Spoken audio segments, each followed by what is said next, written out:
জিন্দাবাদ টিঙ্কু ভাইয়ের চরিত্র ফুলানার পবিত্র টিঙ্কু ভাইয়ের চরিত্র ফুলানার পবিত্র ইনকিলাব জিন্দাবাদ ইনকিলাব জিন্দাবাদ ইনকিলাব জিন্দাবাদ ভোট চাই ভোট দিবেন ভোট চাই ভোট দিবেন ফুলের ছবি দেখিয়া গরুগুলো নরম পড়ে গেল রে, খাওয়াবে না কারে। বাবা কেমন আছো? আচ্ছা ভালো আছি। এদি কি করো? এই গরুগুলো ঘাস টাস দিবেছি। বাবা কয়টা গরু? 5টা গরু।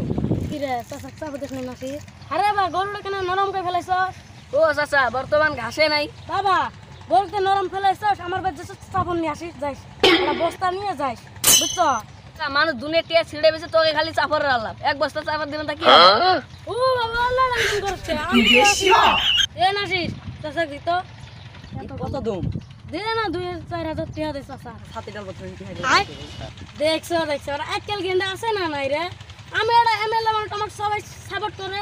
এটা কোন দিন রে মানুষ জারুয়ে গুলাম কি করে আচ্ছা নেও টিহাটা চাচা ভালো ফেলতাও ঈদের খরচটা করবাম। না সাথে ধর ভুট্টা দেওয়া নাকি বুঝছো? অনুরোধ করে গেলাম চাচা দাও ভুট্টা দিবেন, রাস্তা বানিয়ে দিমু, তোমার বিল্ডিং দিয়ে দিমু, বুঝছো চাচা? সেভাবে আমার ভুট্টা দেওয়া নাকি বুঝছো? না হলে আমার বাল বাচ্চা বাইগান থাকো চাচা গেলাম। ও চাচা দিমু। ও বাবা যাই ভুট্টা দিও। মন্ত্রী সাহেব